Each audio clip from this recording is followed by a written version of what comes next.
почетокот на 19. век, Османлиската држава била само сенка од некогашната моќна империја. Воено, економски и политички таа била инфериорна во поглед на големите западноевропски држави и на Русија. Во сите војни што во 18. век ги водела со овие земји, таа претрпела порази и големи територијални загуби.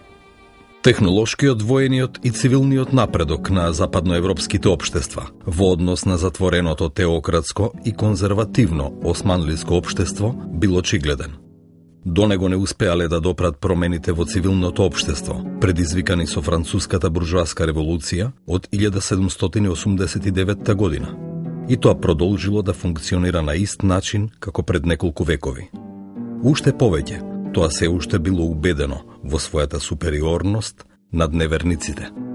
Губењето на територии и економската инфериорност ги натерало лидерите на државата да се обидат да направат промени на османлиското општество со радикални реформи, кои во историјата на оваа држава се познати како танзиматски реформи, според арапскиот збор танзимат, реформи, реорганизација. Но сепак за официјален почеток на сеопфатните танзиматски реформи се смета 1839 година. Тогаш од страна на државата бил издаден првиот од двата документи кои имале огромно политичко значење, не само за османлиската држава, туку и за перцепцијата на западните држави кон Османлиската империја. Тој текст официјално бил представен пред највисоките државни представници, исламските духовници и пред странските дипломатски представници на 3 ноември 1839 година во паркот Ѓулхане во Истанбул, поради што бил наречен Ѓулхански хатишериф, султански декрет од Ѓулхане.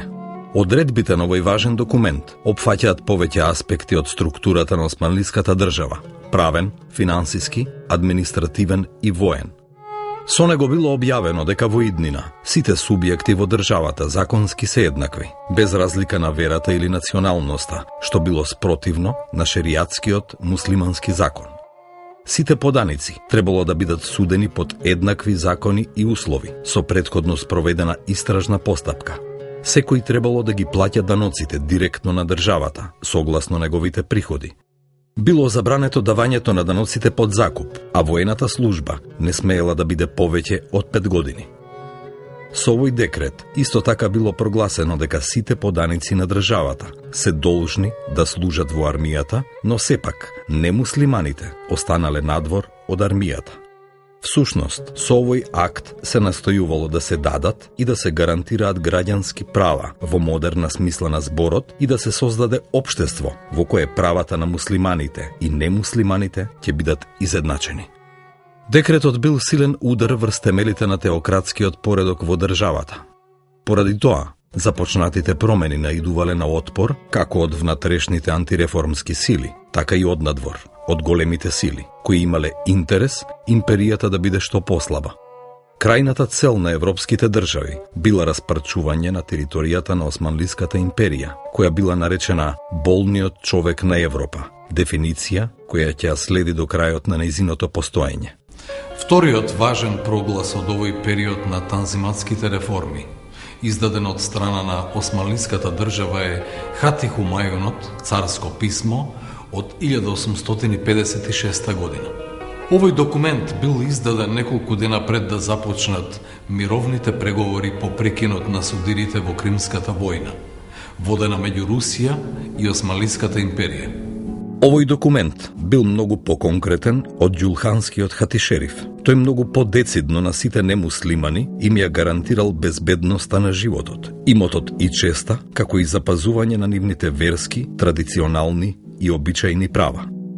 Основна причина за неговото издавање всушност било спречувањето на намерата на Русија да се наметне како главен заштитник на христијаните во Османлиската држава и да се меша во нејзините внатрешни работи. Бил укинат данокот арач, што го плаќале само немуслиманите, а сите поданици на империјата, без исклучок, станале рамноправни пред даночните служби. Исто така, била потврдена нивната рамноправност пред судските органи и во образованието. Сите поданици сега можеле да стапуваат во служба во државните органи и да бидат примани во исти училишта. Рамноправноста во правата и привилегиите, значело и рамноправност во обврските. Така со хатихумајунот на христијаните повторно им бил даден рамноправен статус во однос на служењето во армијата. Меѓутоа, тие повеќе сакале, а за тоа биле охрабрувани и од властите, да плаќаат посебен данок на државата наречен бедел и аскеризе, замена за војска, отколку да служат во армијата. Со еден збор, хатихумајунот представувал еден вид програма за продолжување со започнатите реформи. Западните големи сили, со цел да го намалат се поголемото влијание на Русија на Балканскиот полуостров и посебно врз словенските народи, а да го засилат своето, го прифатиле хатихумајунот како документ со висок квалитет. Но се разбира, таквата поддршка на документот била дадена затоа што тој одел во прилог на нивните интереси. Без разлика на протестите од страна на муслиманите против овие два декрети, тие со себе донеле промени и освежување во застарената, конзервативна и скаменета структура на османлиската држава. Еден дел од тие промени, за прв пат од постоењето на империјата, допреле и до најниските слоеви на поданиците. Целта на реформите во финансиска сфера била монетарно зајакнување на државата и развивање на централна контрола, односно финансиска централизација. За координација на сите активности, во 1838 година било формирано првото модерно Министерство за финансии на Османлиската империја. Со таквата организација било можно да се подготви и првиот буџет кој од 1846-47 година натаму бил подготвуван за секоја финансиска година. Друга област од финансиите на која во времето на танзиматот и се посветило посебно внимание биле даноците. Така, наместо обврската даноците да се даваат во натура, било воспоставено плаќање во пари, според одредени стандардни принципи. Меѓутоа, овој модерен систем за тоа време не можел целосно да се спроведе во дело поради економските и социјалните услови во земјата. Исто така и собирањето на даноците веќе не го вршеле закупци, туку платени државни чиновници, контролирани од провинциските управници. Од аспект на финансискиот централизам, важни биле обидите за реформа во областа на парите и банките и формирање на банки со домашен капитал. Во 1847 година била формирана Банк де Константинопол, но во 1852 година таа банкротирала. На тој начин, обидот во Османлиската империја да биде формиран централен паричен и кредитен систем од домашен капитал пропаднал. Надмоќта на странските банки останала до крајот на постоењето на империјата и тоа е една од најслабите страни на танзиматските реформи во областа на финансиите. Втор момент, кој бил слаба алка во обидите за финансиски реформи, бил задолжувањето на државата. За да продолжи со реформите, централната власт кон средината на векот се свртела кон земање заеми од надвор. Првиот заем бил земен во 1854 година, а меѓу 1855 и 1875 година биле земени 14 заеми. Ваквото нерационално задолжување довело до банкротирање на државата кон крајот на владењето на султанот Абдулазис 1861-1876 година. Сепак, иако финансиската централизација не била целосно остварена, бил направен значителен напредок во техниките на сметководството, во правењето на буџетот и во создавањето на финансиската бирократија. Пред крајот на 19. век се почувствувало дека постои Министерство за финансии, кое веќе создало своја традиција. Реформите во правниот систем започнале со прифаќањето во 1840 година на новиот казнен закон, според кој сите граѓани на империјата биле рамноправни, и овчарот, и министерот. Во 1858 година тој закон бил ревидиран со законот француска провиниенција, а во 1850 година од Франција биле преземени и трговскиот закон и законот за морска трговија 1863 година. Законот за граѓанско право во најголем дел бил базиран врз шеријатот поради притисокот од улемата и конзервативната јавност. Бил издаден во 16 тома во периодот од 1870 до 1877 година. Иако тој представувал зборник на муслимански закони, сепак во многу придонел во формулирањето на граѓанските права на османлиските поданици. Во 1858 година бил објавен нов земјоделски закон, кој всушност не донел ништо ново, туку само ја озаконил постоечката состојба во однос на сопственоста врз земјата и ставил ред во хаосот од закони и одредби. Еден од најголемите проблеми за реформите во правниот систем било укинувањето на традиционалните судски инстанци, кои се наоѓале во рацете на верските лица, кои биле најголеми противници на промените. Бидејќи не било лесно со декрет да се укинат судските инстанции на кадиите или на немуслиманските заедници, државата постепено започнала да создава паралелни юрисдикции, чија задача била да ги разгледуваат делата кои произлегувале од новите законски одредби. Така создадените во 1840 година трговски судови биле одвоени од верските судски инстанции. Исто така во 60-тите години бил создаден цел систем на судски инстанции, од казата до вилаетот, во кои се разгледувале криминалните дела. Во провинцијските центри биле создадени и апелациони судови. Во тие судови рамноправно биле третирани и муслиманите и немуслиманите, а сведочењата на последните биле валидни како и на муслиманите.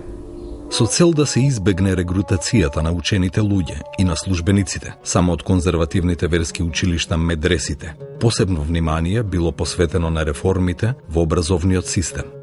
Но тоа наишло на најсилен отпор од страна на улемата и до 1839 година биле отворени многу мал број на средни училишта во кои се продолжувало школувањето после медресата и кои најмногу биле наменети за воена наобразба. Во 1847 година Советот за јавно образование бил трансформиран во Министерство за образование, со што улемата постепено била изолирана од образовниот процес. Кон средината на 19. век во основното образование биле воведени наставни програми по аритметика, османлиска историја и географија, а била оставена и религиозната подготовка. Во вториот степен, во кој влегуваат училишта наречени руждие, руиди, односно прогимназии со ученици од 10 до 15 години, се учеле ориентални јазици, турски, арапски и персиски, математика, геометрија, историја, географија и религија. Средниот степен, идади, траел 3 години и имал најголем број предмети, ориентални и странски јазици, најчесто француски, економија, алгебра, аритметика, сметководство, хемија, филозофија, историја, географија. Од 1860-тите натаму биле отворени многу модерни државни и приватни училишта. Примерот со Робер коледжот, отворен во Истанбул од страна на американските протестанти во 1863 година, ја мотивирал државата да организира државен лицеј, според примерот на модерните европски лицеи. Првиот и најпознат таков лицеј бил Султанскиот лицеј во Галатасарај, основан во 1868 година со поддршка на француската влада. Во втората половина на 19. век биле отворени преку 20 руждии и идадии, вклучувајќи школи за право, финансии, уметност, трговија, цивилна управа, безбедност и медицина. По многу тешкоти и дебати, во 1900 година конечно бил отворен и Истанбулскиот универзитет. Овие училишта биле достапни за сите османлиски поданици, без оглед на етничкото потекло и верската припадност.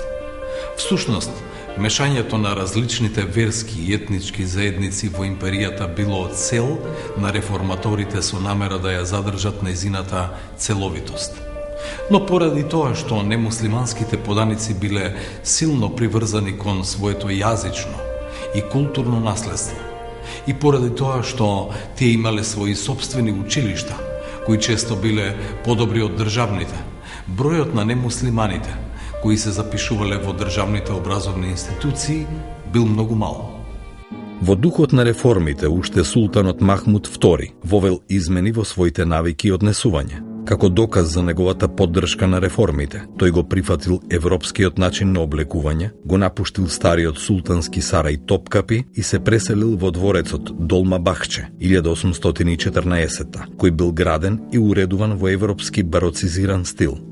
Се возел во кочија, се појавувал во јавноста и патувал во провинциите. Тој учел француски јазик, организирал приеми и ги славел државните празници со помош на Джузепе Доницети, братот на познатиот италијански композитор. Преку бројни концерти во дворецот ја вовел западната музика, балетот, операта, а во армијата воената музика по западен модел. Сите државни чиновници од 1829 година морале да се облекуваат по европски модел и да носат фес.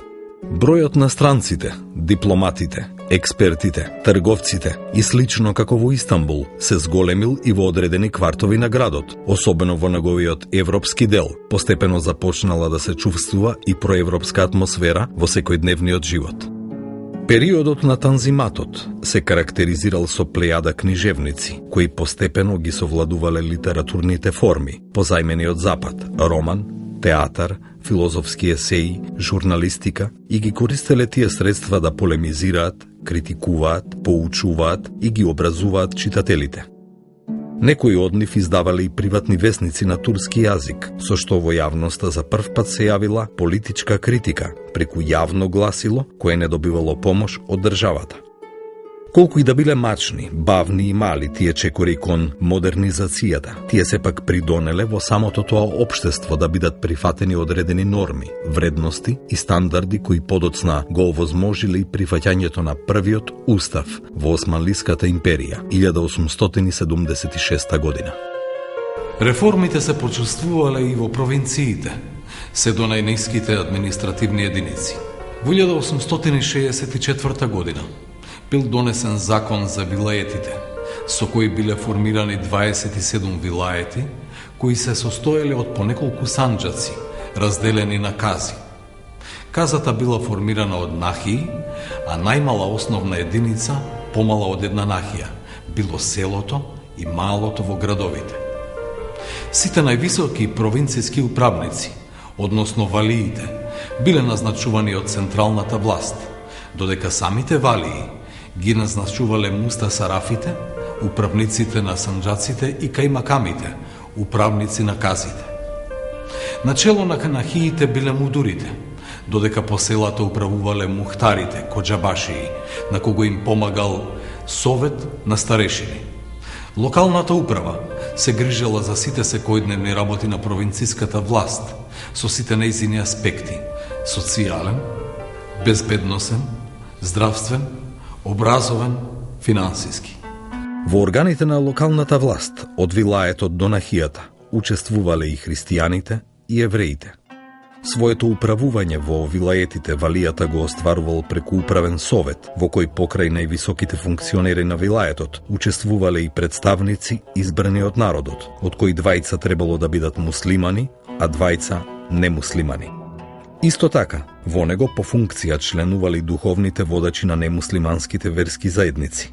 Во центарот на вилаетот постоел голем апелационен суд, кој се состоел од 6 членови поротници, и тоа тројца муслимани и тројца немуслимани.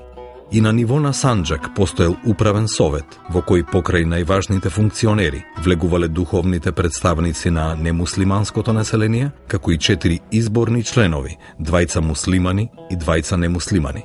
Во седиштето на Санџакот постоел касационен суд, кој се состоел од 6 членови поротници, и тоа тројца муслимани и тројца немуслимани. Во управниот совет на казата, исто така, влегувал духовниот водач на немуслиманското население и уште 4 члена, двајца муслимани и двајца немуслимани. Во секоја каза постоел основен граѓански суд, со него раководел кадијата на казата, а се состоел од муслимани и немуслимани. На најниско ниво во организационата структура на вилаетите била селската управа. За секоја конфесионална група во едно село постоеле по двајца мухтари. Ако во едно село имало помалку од 20 куќи од една конфесија, тогаш таа имала еден мухтар. Тие биле посредници меѓу власта и населението, како за прибирање на даноци, така и за сите други работи. Под нивно раководство се наоѓале лица кои извршувале функција на селска полиција, познати под името селски бекчии, шумари и слично.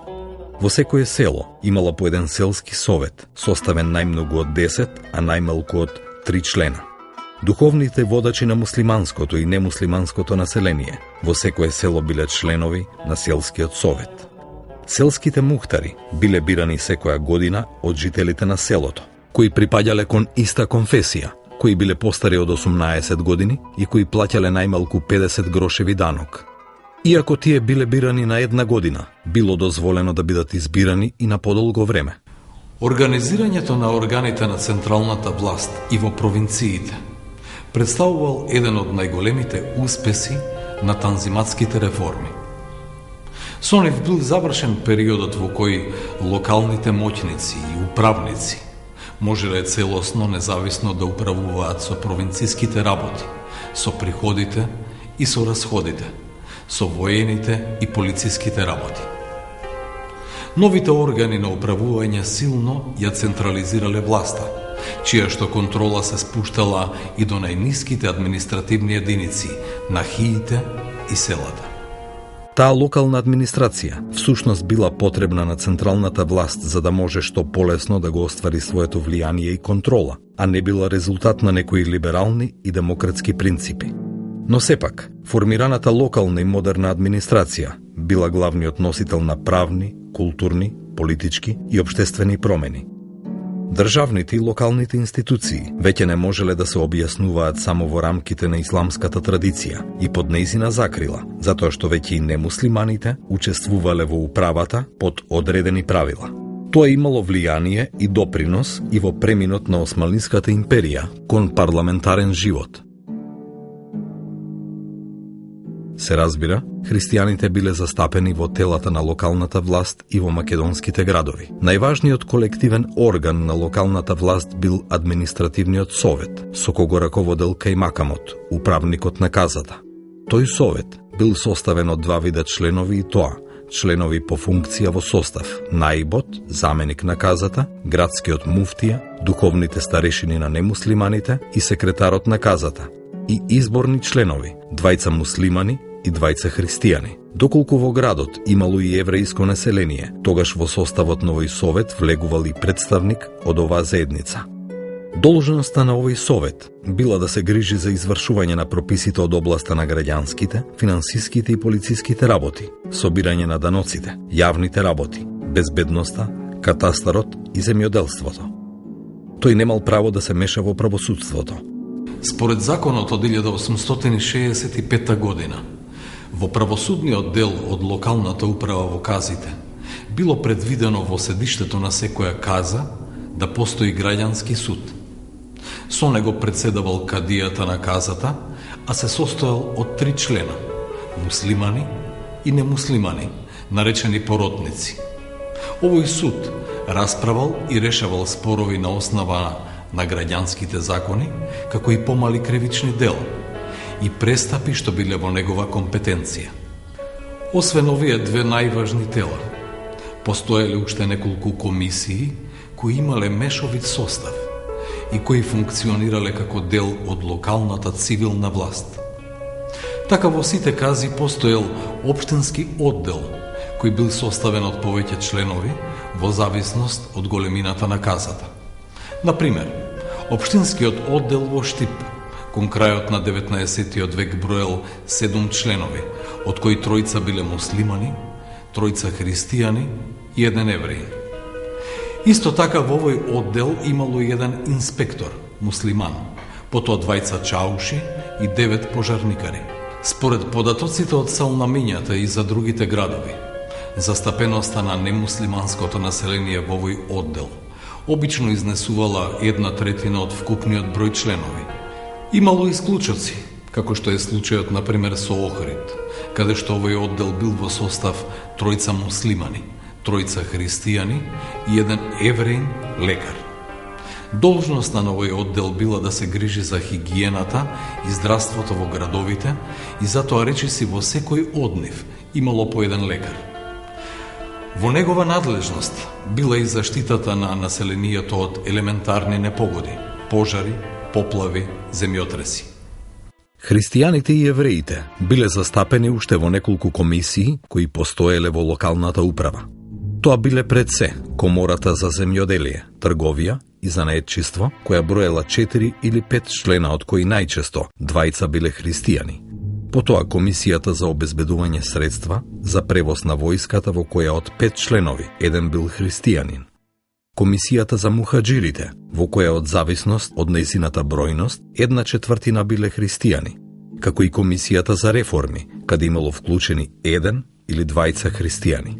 Од наведените примери, во однос на бројот на немуслиманите во телата на локалната управа, може да се заклучи дека таа застапеност се разликува од една каза до друга, и во просек изнесува 1/4 до 1/2 од вкупниот број членови во соодветното тело. Посебно се водело сметка доколку во казата имало еврејско население и тоа да има своји представници во локалната управа. Исто така, во градовите каде христијанското население било со мешан етнички состав, се водело сметка за еднаква застапеност на различните етнички групи. Така во административниот совет на казата воден од христијанското население, представници биле Ристо Пео и Христодуло Пелас. Во врска со учеството на немуслиманите во локалната градска власт, посебно внимание привлекуваат уште два моменти. Прво, ниту еден од немуслиманите кои партиципираат во власта немаат никаква функција во телата во кои членуваат. Во сите разгледувани кази тие се само обични членови на советите или општинските комисии. Сите председатели, писари, секретари, комесари, инспектори во локалната власт се муслимани. И второ, многу често еден или двајца христијани, секако богати и влијателни луѓе, биле членови на повеќе општински комисии и се речиси единствените представници на својата заедница во локалната власт. Карактеристичен е примерот со Хаджи Постол и Јован Чеага од Штип, кои во исто време биле членови на 6 комисии во Штипската локална управа. Очигледно на овој начин тие стекнувале уште поголемо влијание во својата заедница, а нивното ефикасно учество во толку голем број комисии било сведено на чиста формалност. Вакви примери има и во другите македонски градови, што во крајна линија одело на штета на самите христијани, чии права и интереси не биле застапувани и заштитувани на вистински начин. Отворањето на империјата кон западноевропските земји придонело во поголемите македонски градови да се отворат конзуларни представништва на некои од европските сили. Во вилаетските центри Солун, Битола и Скопје, а повремено и во некои други градови од средината на 19. век Велика Британија, Франција, Русија, Австро-Унгарија, Италија континуирано имале своји представници. Меѓу другото, тие биле важни за христијаните затоа што тие сега имале до кого да ги упатат своите жалби и поплаки и имале од кого да очекуваат заштита. Кон овие конзуларни представници на европските сили, подоцна се приклучили и конзулите на балканските држави, конечно признаени или формирани по Берлинскиот конгрес во 1878 година. Сето тоа овозможило Македонија да добие посебно место во политиката на овие држави и да добие специфичен политички идентитет. Исто така, танзиматските реформи ги направиле Солун, Битола и Скопје вилаетски седишта, а со тоа и важни административни, воени и образовни центри. Во нив биле сконцентрирани најважните државни и воени институции за управување со вилаетите, а исто така и највисоките образовни институции во провинциите. Пренесувањето на командата на османлиската војска во Битола во 1820 година, која станала и главно седиште на Румелија, како и отворањето на воената школа во Битола во 1847 година, го направиле овој град познат во целата империја. Сето тоа било уште повеќе потенцирано со доаѓањето на конзулите во него, пошто тој бил наречен град на конзулите. Исто така, по префрлањето на седиштето на Косовскиот вилает во Скопје 1888 година, по отварањето на неколку државни училишта во него и по пристигнувањето на првите конзули, и Скопје станал важен административно-политички центар. Во овие два града, заедно со Солун, којот порано веќе бил перцепиран како најважен град на Македонија, се насочила сета образовна, економска и политичка елита на овие вилаети. Во нив започнале да се шират и да се продуцираат идеи кои допирале до најсуштинските прашања од животот на христијаните, кои пак имале активно учество во нивното артикулирање. Танзиматските реформи донеле големи промени во правниот, економскиот и во социјалниот статус на самите христијани. Христијанските поданици на портата можеле да поседуваат имот под еднакви услови како и муслиманите. Можеле да се занимаваат со трговија под исти услови како и муслиманите, а во некои области дури биле побогати од муслиманите. Еве за тоа што пишува во еден свој извештај британскиот вице-конзул во Скопје, Џон Блант, во 1860 година. Во некои села тие, христијаните, се исто така богати како и муслиманите, а во некои дури и побогати. Претежно, христијанските села се сместени во рамнините, додека пак муслиманите ги населуваат планинските села. Разликата е во тоа што селата што имаат добри патишта се во предност над оние што немаат. Разгледувајќи ја заемната положба на двата елемента, не е тешко да се забележи дека изземањето на христијанското население од служењето војска му нанесе голема неправда на турското население, а особено на селското население. Христијанските села се подобри и почисти, дворовите полни со добиток, а жителите подобро облечени отколку турските. Напредокот на христијаните најдобро може да се види за време на некој празник. Градењето куќи, што представува еден од најсигурните знаци на благосостојба, активно се врши од христијаните во градовите. Цените на материјалите и работната рака исто така се зголемија и затоа куќите се поскапи, подобро изградени и покомфорно опремени. Муслиманите, особено од повисоките класи, постепено започнале да го губат тлото во однос на демографијата, земјоделието и трговијата. Речиси во секој град, улиците, дури и цели квартови преминувале во рацете на христијаните. Во судовите, верски спорови биле издвоени од граѓанските, а сведочењата на муслиманите и немуслиманите биле рамноправни. Мачењето во затворите, кое претходно било често употребувано, постепено било отстранувано. Исто така, забраните од типот да не се пуши или да не се јава во присуство на турчин, обавезно да се станува во негово присуство, веќе било минато. Понижувачките термини како ќафир и ѓаур, кои од страна на властите биле употребувани за христијаните и предизвикувале чувство на омраза и навреда, се помалку биле во употреба. И најпосле, најголемото и најпозитивно влијание реформите го имале во верскиот живот. Конечно, била симната забраната и мачното добивање дозвола за изградба на цркви. Во цела Македонија, од средината на 30-тите години на 19-тиот век, постои вистински бум во изградба на цркви во градовите и селата. И сега тие не се веќе со скромни размери и нивните врати не се вкопани во земја, заради праксата да не се дозволува црквите да бидат градени високо над земјата. Затоа најдобро сведочат црквата Свети Димитрија во Битола, 1830 и црквата Света Богородица во Скопје, 1835 година. Високата порта веќе не правела никакви пречки во издавањето на дозволи за изградба на црквите.